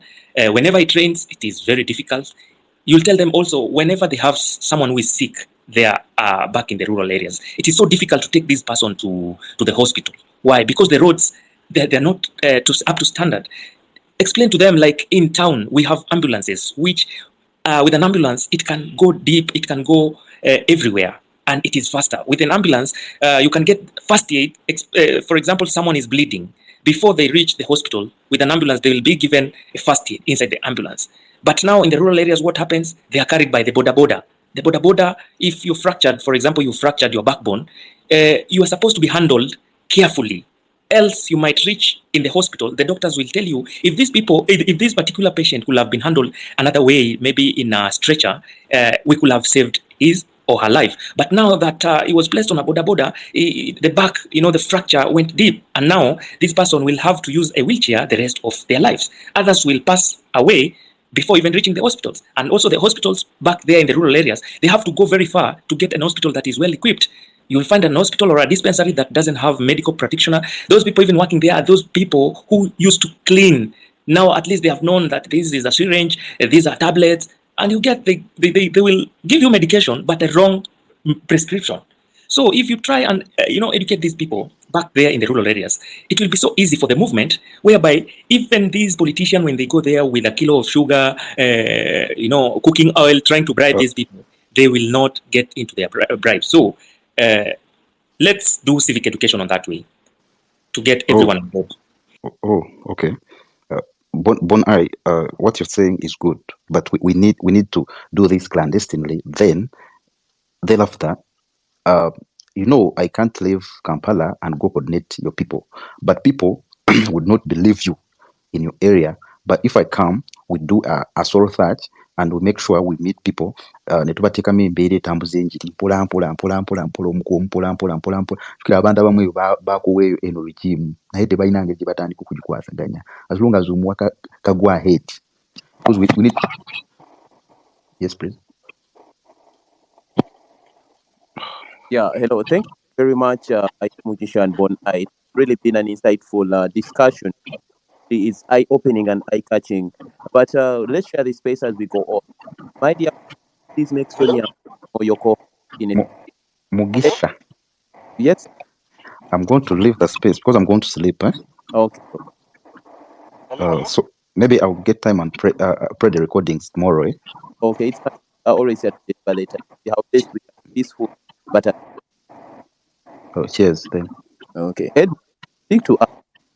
How are you? I'm proud of you, my fellow compatriots. Welcome. This guy was connecting with people outside Kampala. A big group that we can use is, you see how we have different universities in Mbale, in Gulu, in Arua, in Kabale, in Fort Porto, now if at the times we're setting up our protests in Kampala, those guys are also we also connect with, let's say, guild people or the youth, the young people in the universities there, so they make noise in the towns there. And when they make a lot of noise, the news will be on the radios, and those radios happen to go to the villages.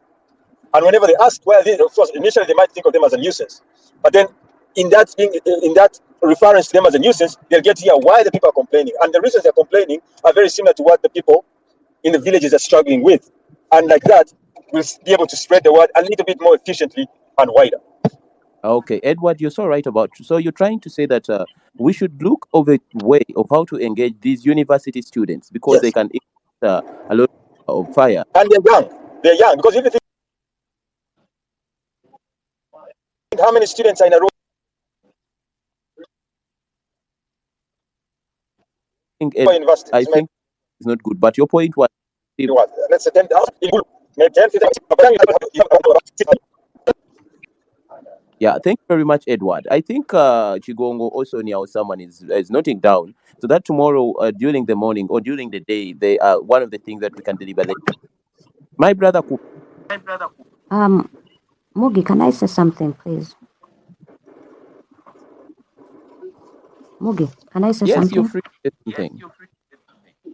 Kakati, what Edward said, I actually said it on one of the spaces that we need to take this information to university students. I said that like in 2 spaces back behind, that if we want this to spread on a very big level, it doesn't even need to be on the university students. It needs to happen even on our visitation days with our secondary school kids and our primary school kids. In actual sense, it needs to go to every school, not on the university, because n'abaana bato balina olugambo ng'abakulu bwe balina olugambo. So basically, if we're going to make this work, I know that we will not understand it, but it will be a topic in school. And trust me, teachers, ojja kulanga abasomesa abali ku mitimbagano gino batandika okupostinga ebintu ebyo abaana bye boogerako. It is not something we take for granted. And then besides that, n'aba boda balina olugambo ne mu salooni zaffe. So I think we are going to take this to every institution, even the list of it tutakkiriza ne babeera b'abennyanja abafishinga ku landing sites. So I think if we need a wider coverage, tulina kutandika na kuteekamu bantu tujja ku kyalo ne tutula ne tukola lugambo ne tuleka nga tukulyawo ekiboozi kyaffe ne tuvaawo ne tukibalekera kitambula butambuzi bwe batyo. Oh, thank you much, Jamo Ali. You're very much right, and that can help us. I was also thinking, starting tomorrow, we should start, getting a day that we march to Parliament, because today it's done. So we should try to start thinking of the day and all this that we are deliberating about. How we should have a timeline that we should think about. If in Kenya on 8th they are planning something big, I believe 8 days or 7 days can be enough for us to prepare very well for the 3rd march to Parliament. How do you see, comrades? As I say that, can we hear from Cooper? Are you ready, or I give Edward? I'm ready. Okay, Cooper, speak to us. Yeah. Hi guys. Jeba there. How is the struggle? How is the preparations? Nzengena really gets out to disagree with disagreeing with some of the points you have put out, and I will agree also with some of the points you guys are highlighting. March ya Parliament, by the way, yabadde very spot on.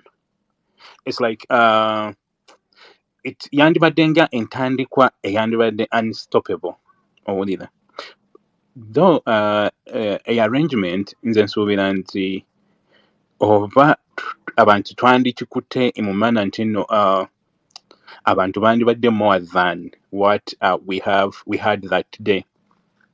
Nze siri Uganda, so nja bagamba amazima gali nti nno ndabye ku struggles ne protests ezibeera mu Uganda. Mbadde ndi very aware from 2001 up to today, and ebintu ebisinga okubeera very challenging is the lesser number we mubeera mu protests, the more amaanyi abagayi ge bakozesa okubajjawo. Ate ekirala nti the bigger the number, mostly singa number originating from the city center, you can weaken musobola okweakeninga security. Netunabeera peaceful tutya. The thing is tetusobola moving even a heart over Anita. We can't. The only way to go after these people is okuba making even more uncomfortable in their places. Making these guys to be okubeera uncomfortable kigenda kwetaagisa more than okumatchinga with placards. Bagenda bakwata ate mu kukwata okwo singa basobola okukwata more than 2,000 every day, the better. The lesser number we have, the more challenges we face every day. Okay, brother. Yeah. Mm-hmm. My brother Cooper. So, how do you think we can let me come to it. I think it was someone who was talking about mobilizing the villages, going deeper into villages and informing people. One of the advantages Bobby Wine is a later. One of the advantages Bobi Wine is yatuwa from 2021 I think 2017 nti yagezaako okugamba endaga muntu buli muntu n'endaga muntu ye olaba, and people really try, abantu yaba inspiring okuregisteringa to vote. It's better to going into okumanyisa abantu why we need a bigger number to be on the street. Olaba why Kenya struggling right ekola is the number forces law enforcement to back out. We have to have a number. Enforcing law Moody, can I say enforcement. something? Can I first say something, please? Kupa soko omutingeko something, please. Yeah. Can you please mute? Please do not come here and discourage us. This is the first peaceful protest we have done. We are on the ground, and all we need at this point is not being critiqued the wrongs we have done. You are talking about Kenya that has institutions that are working. Meanwhile, Uganda has spent 40 years with no institutions but kumuntu omu. You are talking about people who are leaving their jobs and are not doing anything, who need to find stickers, who are abantu abali mu kugezaako okuniting Uganda that Museveni has broken for the last 38 years or 40. So when you come here, the only thing kyetusinga okusaba abajja okutayisa wano is tusaba mutubuulire kiki ekyokukola, si tukomparinga na Kenya. Kenya gyeri tujja tuukayo nga tusobodde okwekwata ffenna. So instead of you saying Kenya did this, Kenya did that, that does not help. We are asking, what can we do? Right now, ekiri mu ddiiro, we are fundraising for flyers. We want to go and educate our people because civics education, Museveni yamutta. That is why Edward has said we need to teach people. Today I sat on a border going to see a client, and this guy did not even know what was going on because abantu bakowa TV. Really frustrating. So please, when you come here, especially when you're not on the ground, you following politics in Uganda and being on the ground are two different things. So when you come here, please don't compare us to Kenya. Never na Kenya abajano, they don't compare us to them. What they do is give us insight of what we should do. We are dealing with a dictator for 38 years. Akozesezza watwawudde emyaka 3 malamba. So when you come here, instead of comparing us with Kenya, instead of saying we can't do this, we have done it for the last 1 month. Singa twete tuchikola yali badde tayiwa maje. So there are some things, please give credit where due. Singa twete tuchikola ba comrades baffe bali badde bakyali mu makomera. So please give credit where due. Steps zoyogerako tujja kuzituukako nga tumaze kusomesa abantu ku ground, nga tumaze kutegeeza abantu why we need to march to parliament. Right now, omuntu yenna ne bwakeera enkya n'agamba nti nno akoze kino. When Ugandans don't know, you cannot imagine futa yalanze abantu okuggalawo. But we still went to town and people were working like it was normal. People are still going to town like it is normal. So right now, whatever suggestions, tuli ku drawing board, tuze mu P1 at this point, and we are going to educate people how we are fundraising for flyers. Whoever can donate an amount, it doesn't have to be a lot. Each flyer is just 50 shillings. So we are fundraising to educate people. So that funa agendo tuukayo, oba bagendo somesa bana agendo tuukayo nga ba flyers babula bakodda. This we want to do countrywide. So please, Cooper, don't come here and beat us down that we are not doing anything, because that is how you sound. What we need from you, Dara Mabatali wano ku ground, is be more supportive. Okay, thank you very much. Thank you very much. So 1 minute. Cooper 1 minute. We have a lot of people here. Yeah, kanze Mariam, omanyi agora erina fundraising yatadde okujja abaana makomera. Toli kuddamu nze. Ngezaako kuddamu group yonna. So siri ku ground naye ate nange mu struggle ngiteekamu. Owulira ekintu ekirala lwaki mbaga ngezaako okuhighlightinga bino ebintu. Bobi Wine ngenda kukozesa example ya Bobi Wine ya mobile money bwe yateekawo protest eyo. Olese n'ekya Kasita okuggalawo ebya business. Lwaki abantu baggulawo abalala ne baggalawo? Era lwaki ku Bobi Wine's match ya mobile money tax abalala bamachinga batane ne batamachinga? Ekirala ngenda ku example endala egendo sembayo. Lwaki olowooza Museveni yalwanira mu Central n'atalwanira in other parts of the country? Because olina fighting, olina okunoonya the disgruntled group mostly gy'ogenda okukozesa okumaking awareness ku bantu abalala. The thing is, awareness erina beera ng'esinziira in the cities. mu byalo awareness yaabwe weenatuukirayo ng'abantu b'omu city abasinga abasobola okutaking up pressure ku law enforcement bakoze omulimu gwabwe. So politics asinga wa divide. That's the only way you're going to roll. Togenda ku winninga politics na unity kuba ntegenda bbaawo. That's my final submission. Thank you very much. But njagala obajjukiza nno tuli mu lugendo lwe tulimu luno tuli mu lugendo we are on this journey as we teach. Tetuli mukola mulimu gumu. We are marching as we teach. So we should bear that in the mind. Hello? Hello? Hello? Can you hear Yeah, me? we can hear you, Edward. Yeah, this guy, the previous speaker, I thank him for his submission, though I do not agree with him entirely.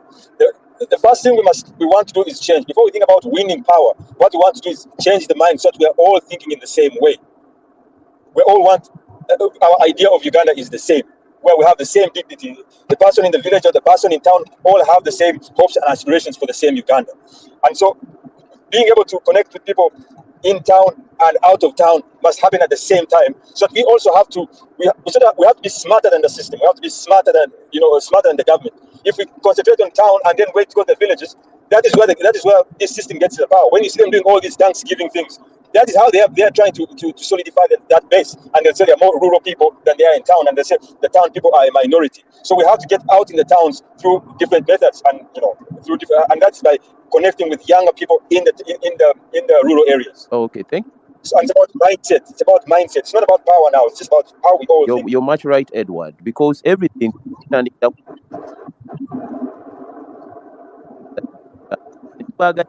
okujja ku street olw'ensonga eno bw'otunuulira nti ne balooya batandikira abantu bye baali tebasuubira nti bakukwata ate n'ovaayo nga tosasudde na 10 ng'ate badde bakukyalira abantu ab'enjawulo b'omanyi ne botamanyi kwegamba olujegere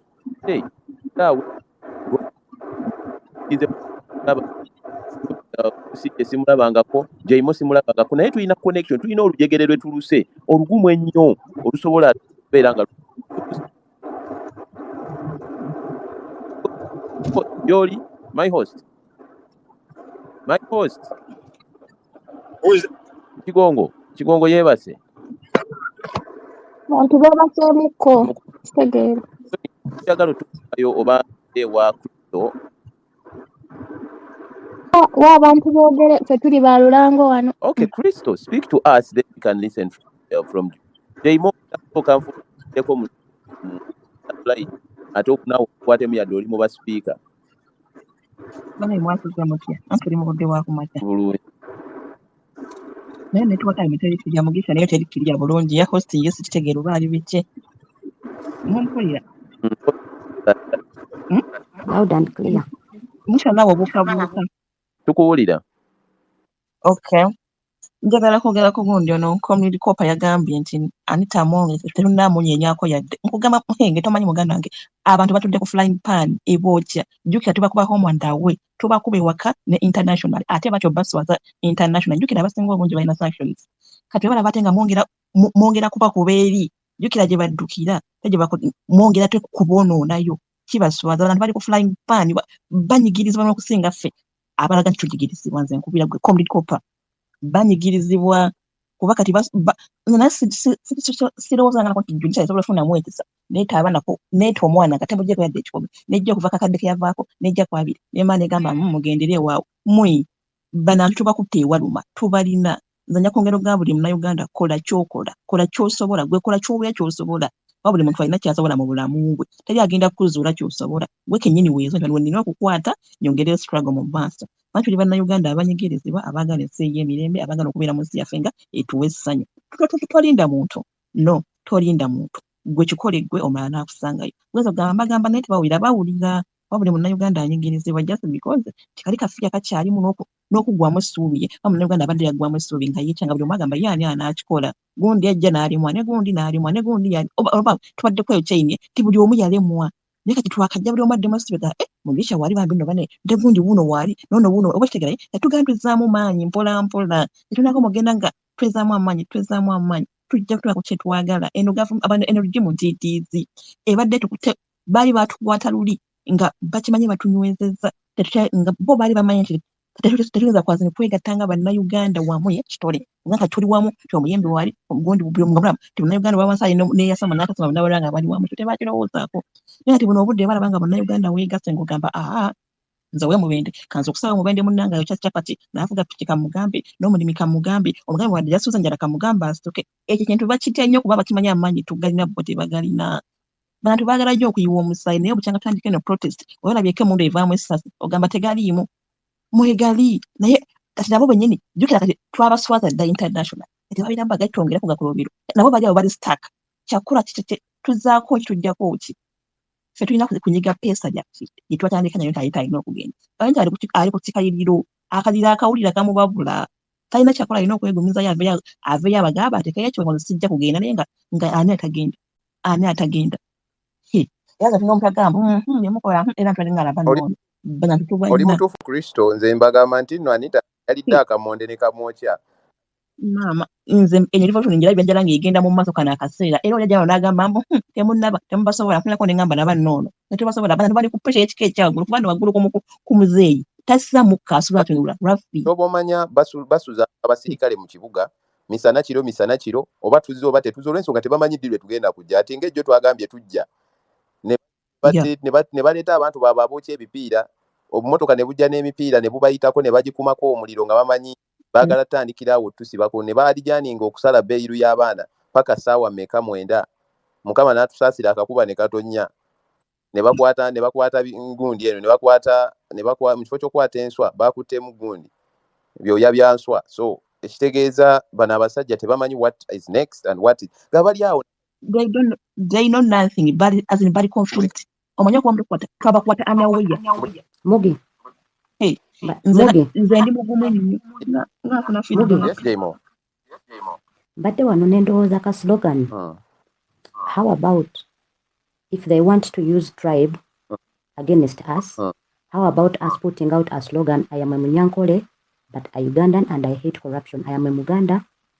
I am a Muslim, a Muganda, and I hate corruption. I am a Munyankole, a Muslim, and I hate something like that. The very gundi gye batukozesa bwekuba nga twetaaga n'okuteekako political party zaffe n'abatalina party abantu bakimanyi nti mu group eno yonna mulimu aba NRM abagundi but they all come from different, they are Ugandans, they are united as Ugandans because they want to use that on us. Wabudde kikabawoza Kyagulanyi agenda okukola kino, Kyagulanyi agenda okukola. This time round we will say ndi wa FDC siwagira corruption, I am a Muganda, something like that. Like we use the very things they've been using against us. We need to start showing people that it is okay. Owa FDC okwegata nowa NRM nokwegata nowa NUP nowa DP nowa independent in different tribes in different languages. True. Kigongo azuukuke Kigongo banaye jangu yogereko naffe. Before I call Raymond, Joe, can you speak to us? Then Raymond can come. Comrade, can Raymond go? Let me come after Raymond. I'm just finishing something. I'm just taking my medication, so please let me come after Raymond. Thank you. Raymond, you can speak to us. Banaye Kigongo zuukuka njagala genda muswala. Jaymo ogenda tandika okumoderatinga yadde oli mugundi oli speaker. Raymond, speak to us, then Jaymo, you can take over after Raymond and moderate.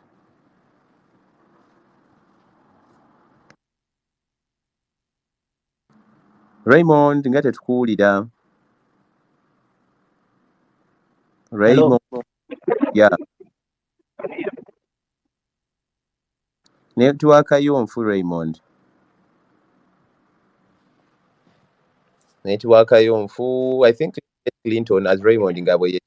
Clinton, speak to us. Oh, there is Alan, there is Clinton. Clinton, are you ready to speak to us? Okay, ne Clinton na yasirise. Alan, can you speak to us?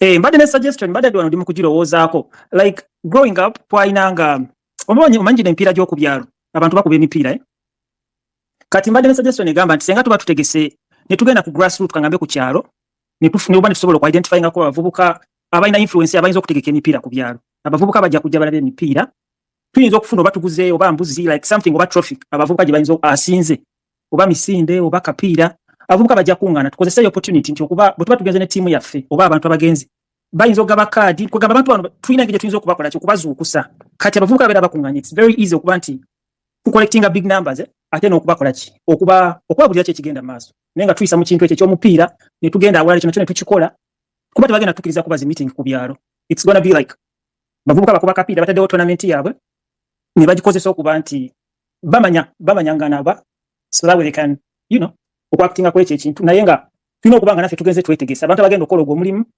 abagenda okuba nti like you just make a quick getaway because of course tebagenda kisuubira tetwagala okukola naye nga tugenda kuŋŋanya abavubuka ku byalo. That's my submission.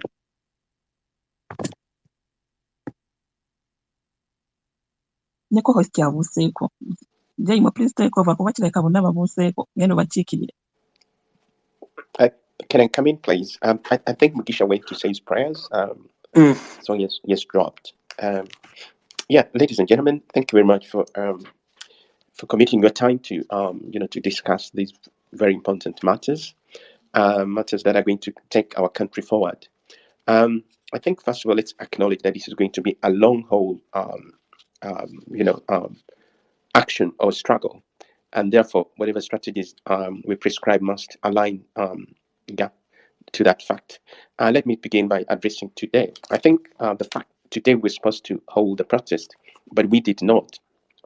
I think by itself, whilst we might be disappointed, I think the fact that we were supposed to hold a protest, and of course, you can be sure that the dictator had his intelligence, and in the fact that we aborted the protest, I think that is good from a tactical point of view. That sometimes we have to be unpredictable. We say something and we don't do it. So I think in that sense it's good. But also the fact that the dictator is on his on tenterhooks, he must have deployed, to the fullest. So for us, the longer he deploys, the wider we stretch him, so the better for us. Operational costs are quite high, if you might know, if you don't know. So the longer this protest lasts, the better for us, and the harder for the dictator. So every day it's going to be harder and harder as resources are likely to diminish. So I think let's keep going on. What needs to be done, ladies and gentlemen? I think we need to re-energize the anti-corruption protests. I spoke about this in the morning. So of course, there were two speakers who spoke about numbers. Numbers are always critical. If we're really going to, if we're going to achieve the desired outcomes, we must get the numbers.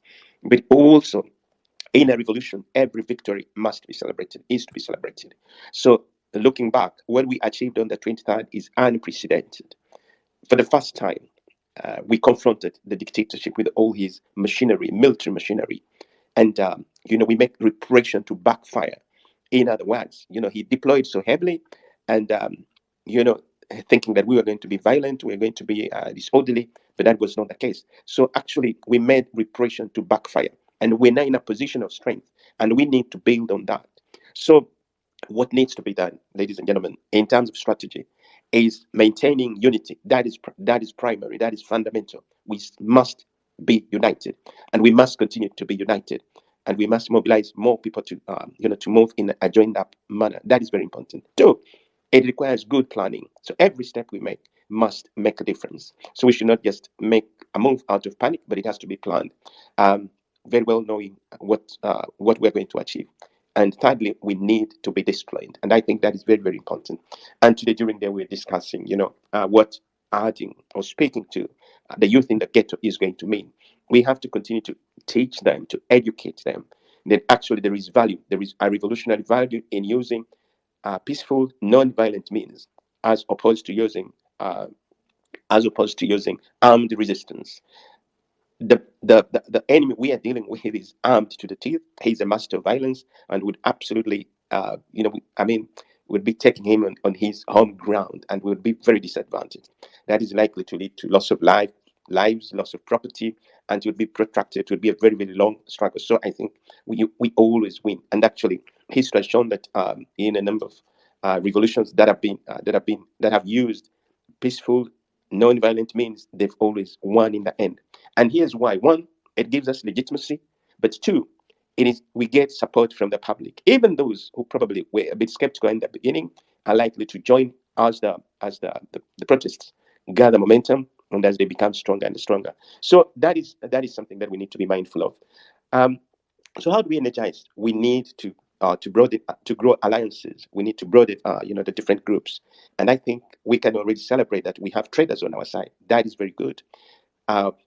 We saw the medical interns, they have issues, and these are issues that have been recurrent, year in, year out. Doctors are coming to the streets and back. Medical interns, that same story. So, and this is partly because of the corruption that has really taken hold of our country. The different institutions are dysfunctional. So right now we have the traders, they closed shops. I think James said not all shops are closed. So again, but it is a beginning, and this is going to be a process. So it is not going to be a quick fix kind of thing. No. It is a process. People need time, to process what the message that we're sending to them. They need time to also move at the pace we are moving. So I think let's move on. More people are going to get on board. What I can guarantee you is that it is going to snowball into something much, much bigger. And already, I think having traders on board is a big plus. Remember, we just been out there for about a month, and we tried to engage traders before. They were always arguing, and of course we have to respect that. It is about livelihood. But for them now to finally have been fixed and to get on board, that is a plus. And I think more groups are going to join us. We continue to engage the doctors. We continue to engage the nurses. We continue to engage the allied medical professionals. We continue to engage the teachers. These are groups that have been at the receiving end of the effects of corruption. So all these people, we need them on board, but we must continue this conversation with them. Going forward, I think we also need to broaden our medium, the medium of engagement. X or Twitter is good, but also I think let's use, and we've had this conversation that we must tap into the TikTok demographic. There we have many young people, and they constitute 50%. So I think let's engage more. Last time we had a TikTok lady. I think let's continue to broaden those networks. Let's continue to reach out. If they cannot come here, we can go there. We can teach. We can talk to the people. And really, because what is important is to make people understand what corruption is in relatable terms. That is very, very important. And remember, the dictator took away civic education. He took away political science. So some of these concepts are a little bit hard for them to internalize. But we need to speak to our people and really explain.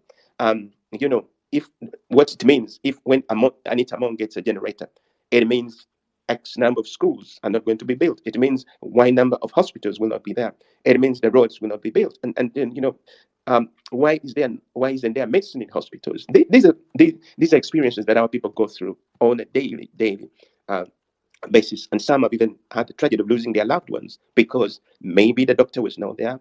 And why would the doctor maybe be demoralized or be absent? So we explain to them in terms that they can relate to.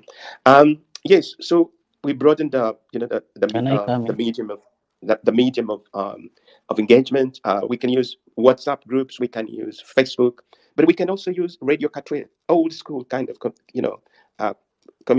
methods of communications. This is what our people have been using. In the olden days, they would beat drums to announce, to mobilize people for war. So I think that we can be creative. We can be creative and reach, especially people down in the villages, and that is very, very important. We also need to communicate the message very, very clearly. I know Gemma had a suggestion about talking about crafting some messages. I'm a Munyankore, I'm a Muslim, I'm a what. But I think whilst that is good, there is a risk of losing the core message. I think let's stick to the core message now. People might be confused and maybe not be able to really discern what is the most important message. I think it is good to be clear, to have that clarity in our messaging. And if we put out so many messages, people are likely to be confused. I think let's just stick to the core messages. We want resignation. We are marching to parliament. We want to end corruption. And hello? Somebody saying something? Yeah. Can you, because we don't have a host, a moderator. Yeah. So you can maybe, because also have to come in and contribute. Okay. I can summarize. Yeah. So again, we can also diversify methods of protest. We can use cartoons. We can use graffiti. Flyers are already being used. pots and whistles and vuvuzelas, we can do that. Again, to energize, to re-energize the corruption, and then we need to broaden the protest from the central region to other regions. So we need to shift the center of gravity to other regions, and I think that is very, very important. And we can start in a simple way. People can begin making what I call silent protests. So they can just take a photo with some placards to show that they're protesting, or they can make a video, or they can make an audio. This is important to show Anita and the rest who think we are joking, to show that the protest is not only centered in Kampala, but it's across the rest of Uganda. We could even be more creative. Women can withhold sex, from their men, especially women of policemen, women of security agencies, but even those who are still not buying the message of, we're not buying we're not engaging in fighting against corruption. And finally, ladies and gentlemen, I think, in terms of tactics, it is important to make repression backfire at every occasion. What do I mean? Yes, last time there was a lady who was dressed up in a flag, in a form of a rapper, and it was very hard for this one to lift her. And okay, that was when we're making it hard for the police, or to arrest her. But those, for example, who were beaten, those who were assaulted, those who were raped, we need to highlight that and document it and use it, to fight back, not just accept, because we know that sexual violence has been used since the 90s. But I think now there is more focus on what is happening. It is even focused on the judiciary, the corruption in the judiciary, and we see that now I think they're beginning to shape up and act professionally. So I think that is what I can say for now. Please, I yield the mic. I think JMO, you are the one moderating. Over to you. Thank you. Thank you, Joe. Actually, I wanted to expand on what I was meaning. What I mean is, Museveni has used tactics to divide us. So what I mean is, we can have different shirts represent different tactics. We can say, I am a Muganda and I hate corruption, and another one will say, I'm a Muslim, I hate corruption, and another one can say, I'm a Christian, I hate corruption. Those words don't need to be on one t-shirt. They can be on different t-shirts. We cannot actually decide to put each word on a different color. Like if it's religion, we can decide to use white. If it is politics, we can use black. If it is culture, we can use yellow. We can decide to use the national flag t-shirts to put out this message differently. 3 words cannot be on the same t-shirt. That's what I was actually meaning, that each t-shirt, because he's using these things, people out there need to know, oh, so even the Banyankole can do this, or even the Baganda can do this, or even the Basoga can do this. If we start to come out in and wear our tribes and stand out and say we do not like corruption, and then we come out in our religions and say we do not like corruption, and then we come out in our parties, we do not like corruption, it sends a message out there, because people are actually relating this to NUP. But if people in FDC can join, NUP joins, DP joins, like it comes out that even people who are participating in other political parties are joining hands. It's going to show Ugandans that our group is beyond. And then we should have the 4th one, because we are ageless, it comes with every age. We can write age 0 to 100, so that people really understand that our cause is speaking on from 0 age to 100. It doesn't necessarily have to be one t-shirt with 3 words, because we are actually looking for ways for people to understand this is a partyless thing. So if they see an FDC guy putting on the same thing, a UPC guy putting on the same thing, like we are trying to say much to stop corruption, but in parties, in age, in tribe, like we are joining hands, like we'll join hands so that we get someone who can take a photograph that can move everywhere. Like we make something that reflects what we are actually about. That besides us being gay people, us being straight people, us being old, young, from FDC, from NUP, from DP, from Amamuchiga, all that in one, because this is the same propaganda he's using against us. So we need to beat him with the very propaganda that we do not like corruption that he's causing. So we don't have any other way to bring out something. We don't have any other way we are going to use it against him. Like showing Ugandans, you can still be a Munyankole who is a Muslim and not like corruption. You can still be a Muganda who is from DP and not like corruption. You can still be from the north and you don't like corruption from UPC. So I mean, we need to send this loud and clear so that people don't at any one point relate this to Nook. People actually have to know that each party is represented. We are welcoming people from all walks of lives. That's what I meant by that. So Clinton, talk to us, please. Well, the journey to revolution is not a simple task. As we remember, President Moi of Kenya, was it 1997? He had almost the same government like Mr. Museveni, and he had to rule Kenya until 2002, when his government was overthrown by the Kenyans. The same tactics. It's like Mr. Moi trained Mr. Museveni because what Museveni has been using for all this period of time is the same what Moi used to do in his government, to the extent where Moi was called a father. How do you call citizens of a country grandchildren?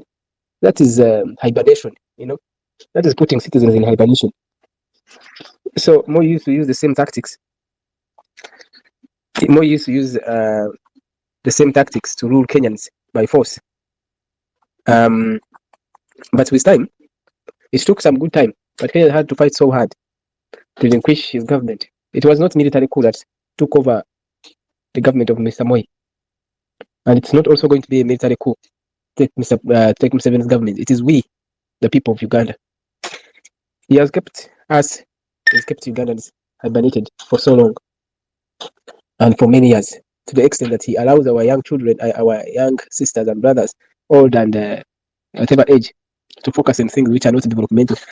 Museveni he uses a new system, which is called a patronage system.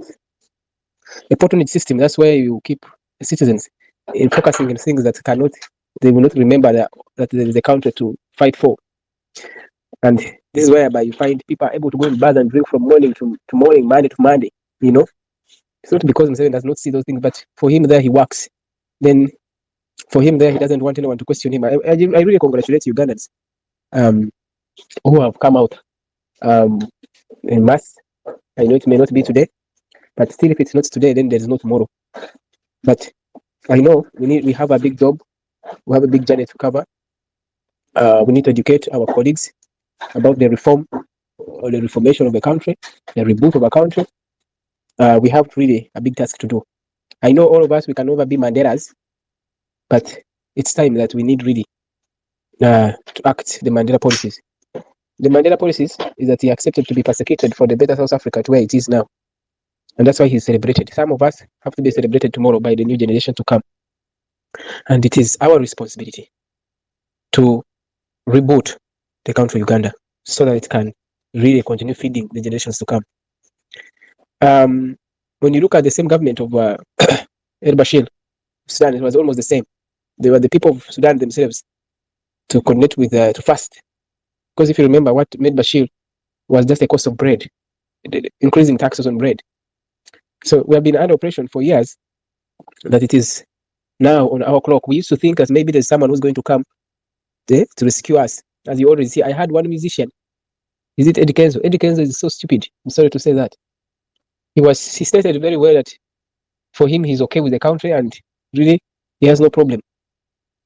So the people were still sleeping in such mood that they still think that there's someone who's better to come. And you always hear the hooligans saying, now who's going to rule this country? Who's going to rule? If Museveni goes, who? Our friend, is it who? That lady, Vargant woman who's always on Salt TV. It's a responsibility for Uganda to choose a better leader, but this time is to tear our flag into pieces. Then we can reform it again. We have to do that, whether we want or not. We have to accept persecutions for the better. Even Jesus Christ himself, to rescue this world, he had to be persecuted. So those who think that making this country better, it's going to be like sitting on Cafe Javas and eat bread with honey, food with honey, that's a lie, completely a lie. Some will be persecuted. Some will die for the better cause. Some will continue because that is what it is. That's how it is. However, I really want to make colleagues understand that the revolution is not just a revolution as a statement. It's more than a revolution. When you see a woman pregnant, she's happy. She's always happy in that moment, waiting for that painful moment. when she's giving birth. That's when a woman, when is giving birth, they always say, no, I can never, this is the last born. This is the last born. I will never have another baby. But after some time. So which means that today it may be like this, but there's that painful moment. We are now we are in that situation where we have to experience pain, where we have to spend all coins we have. Not that we're spending money. We're spending money to save others, our colleagues. It's not a good moment, but we have no choice. Because if we are spending money building houses for each of our people, it would be very good for their grandchildren. But now we are spending money, to save our own, to save those of our own. That means that we're in that painful moment. No one is happy, and I don't think we can ever be happy. But until this journey ends, there is a better life tomorrow. Of course, every behind the sunshine is always rain, and where there's rain, there's always sunshine. At the end of the day, there's always light, there's dark. I encourage all Ugandans, those that are still not yet aware of where we are, and those that are aware where we are, that it is our responsibility. There is no angel who's going to come from heaven to make this better. Even the 19th centuries, there used to be wars. I happened to have visited one museum. It's called the Ontario Museum. Then I happen to have seen these swords they used to use in those wars, the Kabakas, and in 1913 there, 13 round there. And it seems like the protection of land and of our lands, that time it used to be called lands, and now we call them our countries. It has not just begun. So we need to proceed. We need to continue. This is a one man's army. We have to form. However, the way how we fight will determine how long we stay on the ground. But I like the fact that our way of fighting is more articulated. It's more with highest technology of resonating our enemies. Peaceful demonstration as of now, as we keep growing, stage by stage. Those who are abroad, support our colleagues who are trying to fight for a better tomorrow. Because those money you're investing back, if you don't fight for it now, you're not going to find it. You can imagine to have stayed in for example, in Uziga for 20 years, and you come, they tell you that is not your land. You know what it means? And by that time, you are around 60, 70. You don't have no more energy to go back and work. It is so painful. So let's work hand in hand together. This is a revolution. It's not just for 1 month. Do not expect achievements in just 1 month. We're fighting with a coup that has been oppressing us for 40 years. So it's not going to be simple. We pray that God comes and fights. We pray that God fights with us, and we all say that the battle is for the Lord. Thank you so much, guys. I'm here for more contribution, and for God and my country. Thank you very much, Clinton. Raymond, talk to us, please. Unmute and talk to us. How are you? Hello? Loud and clear. You can hear me? Okay. Loud. How are you? Yes. I'm okay. How are you, man? I'm fine. Now, I think, let me use an analogy. If you have 5 children and one of them steals, you don't beat all of them. You actually take time to investigate who is the thief. In other words, what I'm saying is, to catch the thief, it takes a long time. You spend more time diagnosing the problem. I think one problem I'm seeing, I've been on many platforms of youth. I think we are not spending time in reflection to define the whole problem as it is. But first, the problem is we are in pain. That is very true. And there are things that have gone wrong. That is very true as well. The trouble is on the solution. Everybody can see a pothole, but there are people called intellectuals, or who should be leaders, should be the ones providing solutions. Solutions doesn't mean they will take away the pothole, but solutions involve, I'm not a believer of the sort, but I read the Bible, involve things like man does not feed on bread alone, but feeds also on the word. For Ali, who is a Muslim, feeds on the Quran. You see, these books of faith are books that have existed for a very long time because they are important. Now, we have pain, and it is transforming into suffering. It's normal to face pain because that's how life is wired. But then we are spending so much time in suffering because of inability to find solutions. So what we are